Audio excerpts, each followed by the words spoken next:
Hi and welcome back to another episode of Great Northern Adventures. After leaving Perth, we head straight to Nambung National Park to show you the Pinnacles and explain how they come to be. We camp next to the pristine beach at Sandy Cape, and we'll show you an inland epic free camp with an amazing swimming hole.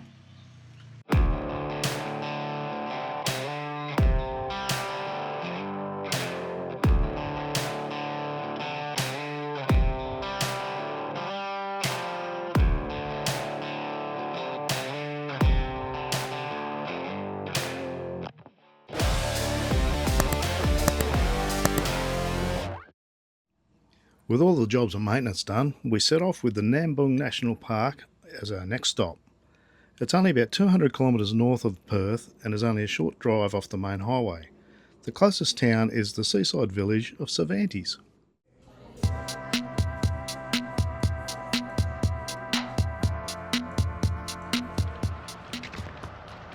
Which national park are we at? What do you mean? I have no clue. Don't do that. That's really ugly. What was it? Nambung? I have no clue. I didn't see it. Were you asleep again? No. Partly. Halfway asleep. Nearly asleep. Yep. We've come to have a look at the Pinnacles. It's the pinnacle of Kylie's life. Oh. Second most. First one was marrying me, of course. Of course.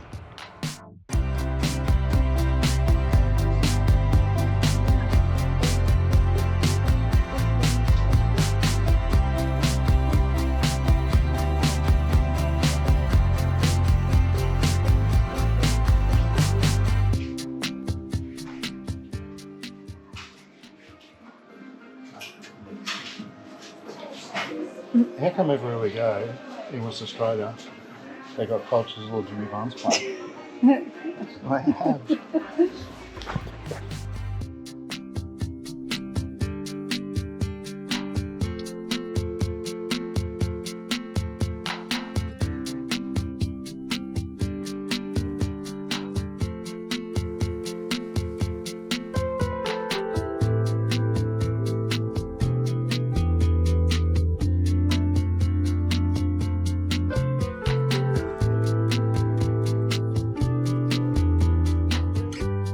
Why are you standing on the road?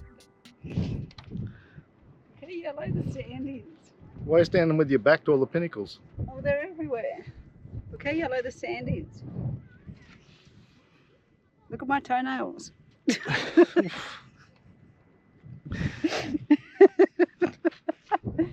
Nice Petey.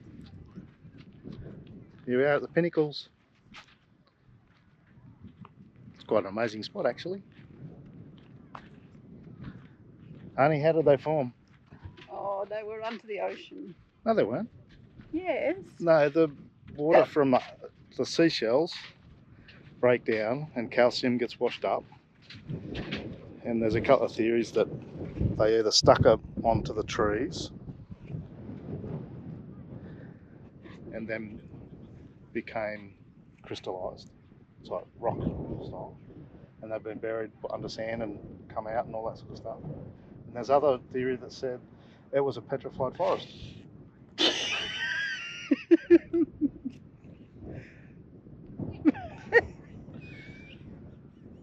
They'll never get old. She thinks it's funny.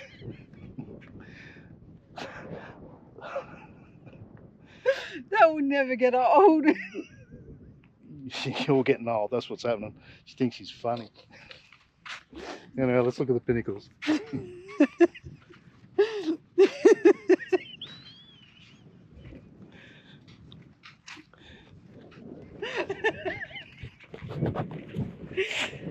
They will never get old.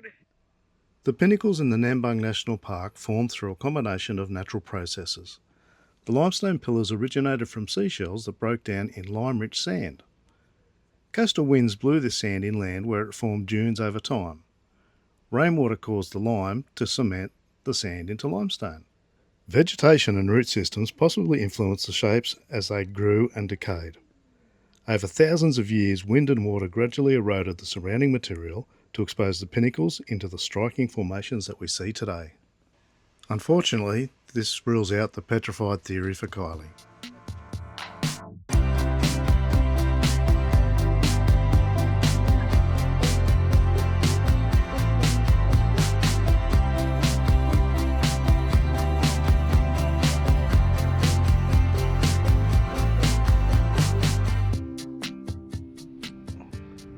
What are you doing? Being petrified.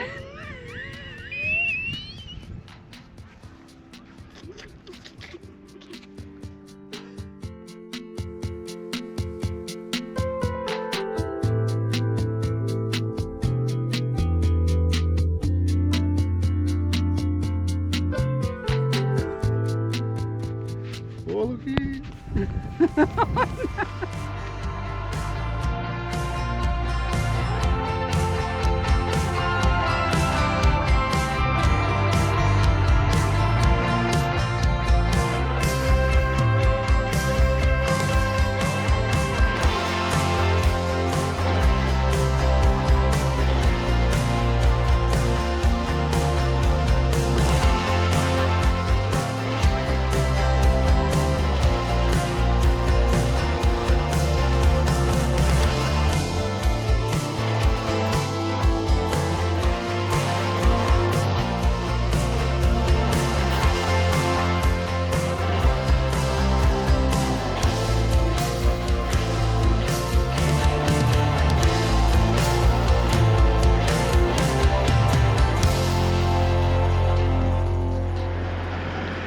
Kylie's in there while I'm doing all the work, hitching the van back up.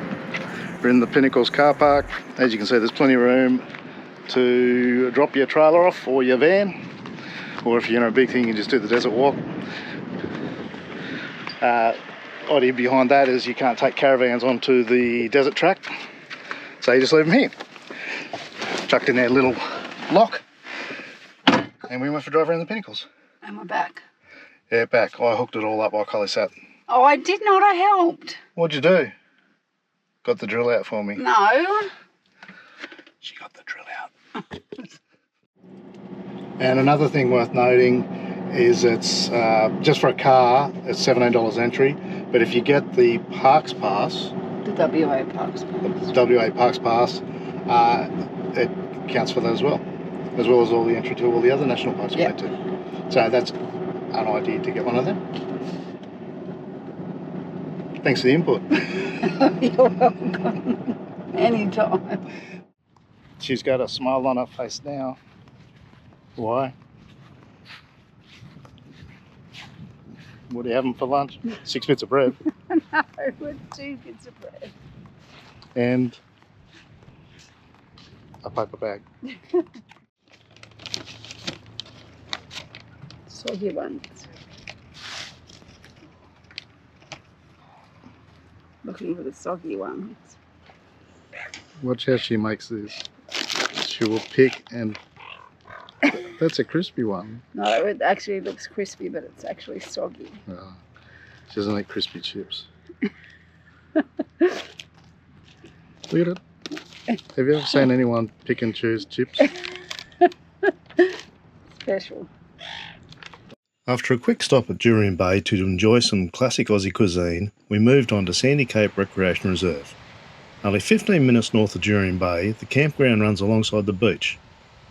It was getting busy with the school holidays, but we were able to secure a good level site that was only a short walk over the dunes to the pristine beach. You need to book online through the local council, and it's only $25 a night.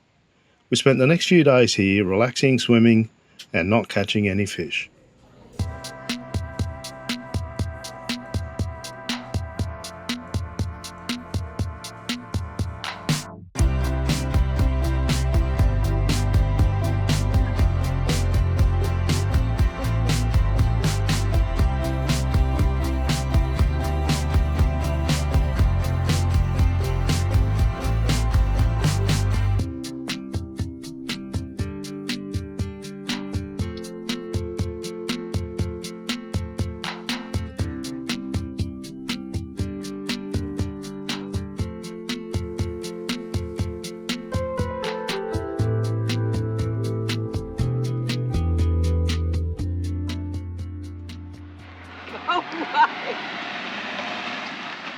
Why have I got to go away?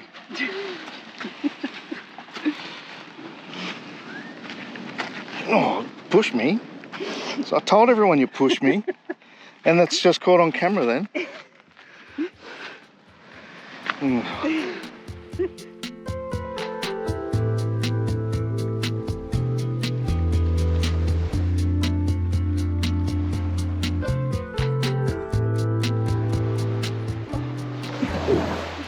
Sun's stand.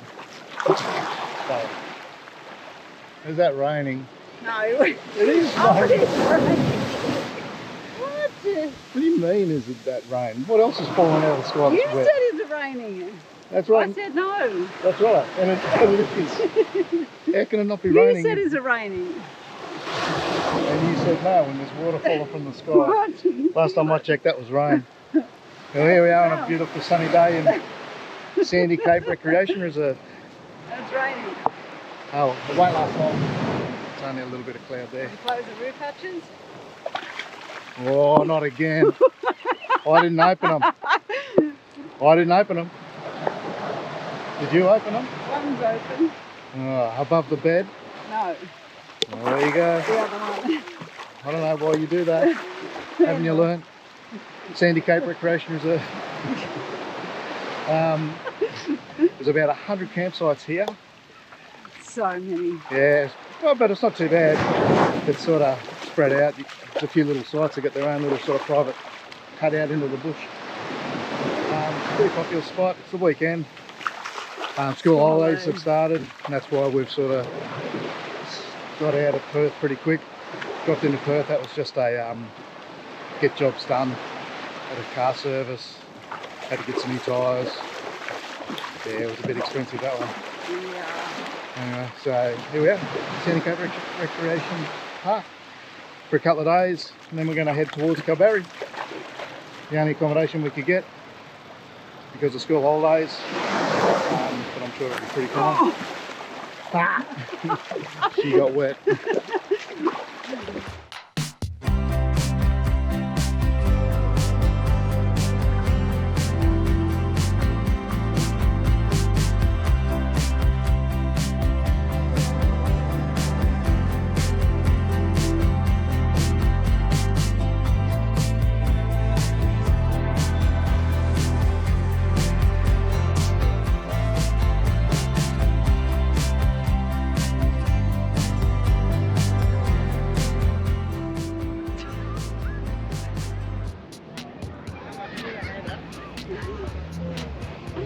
Why?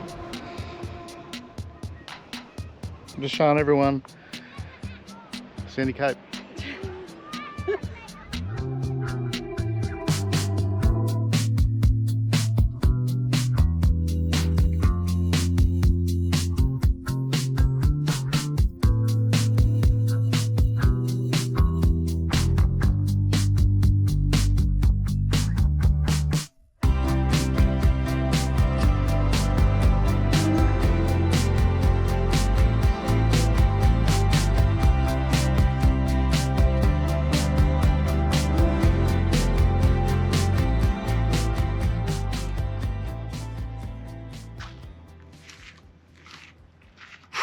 Toilies.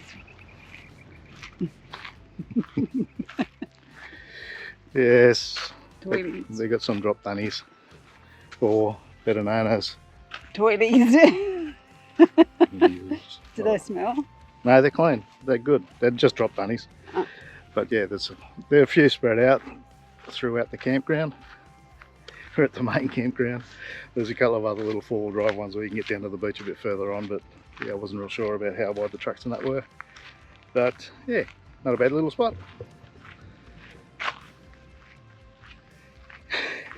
Can get in here in a two-wheel drive. Bitumen all the way to the campground. So yeah, camping on the beach. Don't need It's only any. what, 15 k's from Jurien Yeah, Bay? about 15 kilometres. No, 15 minutes, whatever that is in kilometres, from Jurien Bay. So nice and handy too if you need to go and get some supplies. Nice. There's our little camp there. Both hatches are open. Yeah, doesn't surprise me. Now she's laughing. Didn't learn from her first mishap. Can't do another oops video. We've already done the oops video. Just to use the microwave. I'm too short. Are you serious? You just got to reach and put things in. I couldn't see.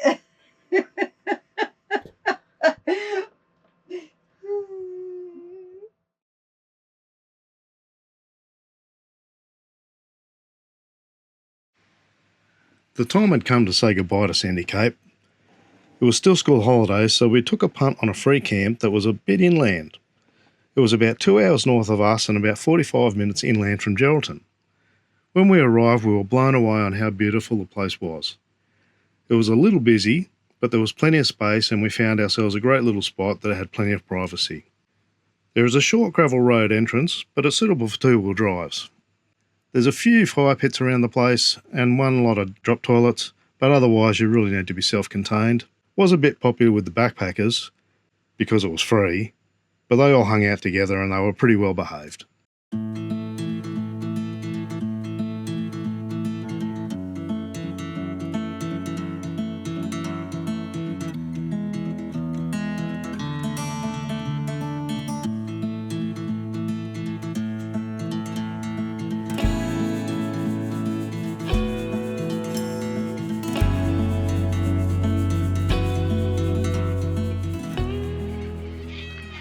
Reckon they can hear anything over the birds?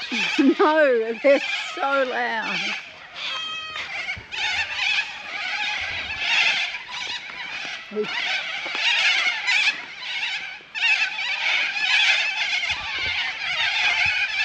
If they can, we're at Ellendale Pools. Very pretty spot. Yeah, we're just here, halfway between, where were we? I don't How can you know we were there this morning? Sandy Cape. Sandy Cape Recreation Park.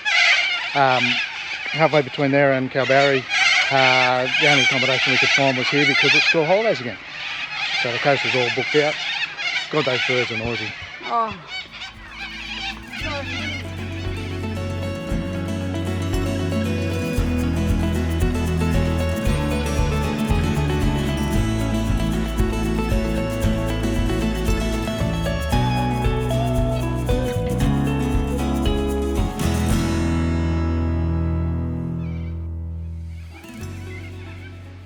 Now you can probably hear it. Yeah, they've died down a bit for the minute. What do you mean died down a bit? They're all the way up there. There's a million of them. Yeah. Cockatoos we're talking about, or galahs, or not galahs, cockatoos or something or other. Ellendale Pool. Here we are. Like I said before, it's a free camp. Because of school holidays we had to head away from the coast for a bit. But this is a pretty amazing spot. Beautiful. And it's free. And there's drones.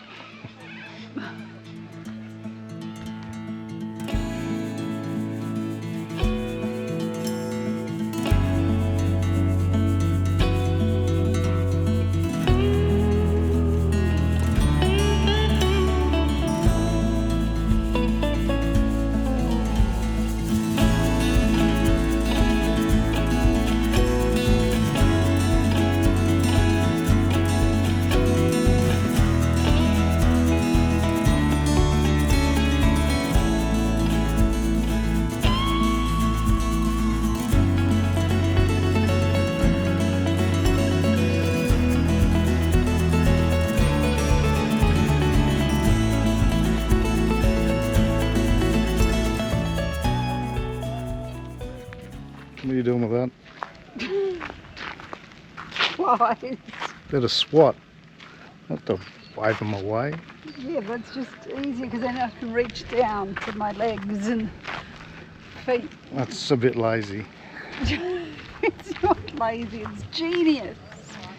Yeah. I'm on to something. I'm a little jealous of my fly swat. Yeah. Just showing everyone the main part of the camp. It's very beautiful. It'd be a good spot if you could get in here early. Like it's just first in, best dressed, obviously. Yeah, one of those spots down on the river would be... What are you doing? Look what I've got to put up with. It's like travelling with a 4-year-old. Anyway, on a serious note, one of the sites down there on the river would be the best. And they got a drop dunny, a couple of drop dunnies, and everything else. You got to be self-contained, but yeah, pretty good spot.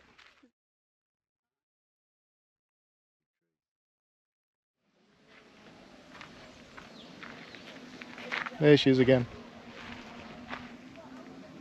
Just not doing much except swatting flies.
Well, that's it for this episode. Thanks for joining us on our journey.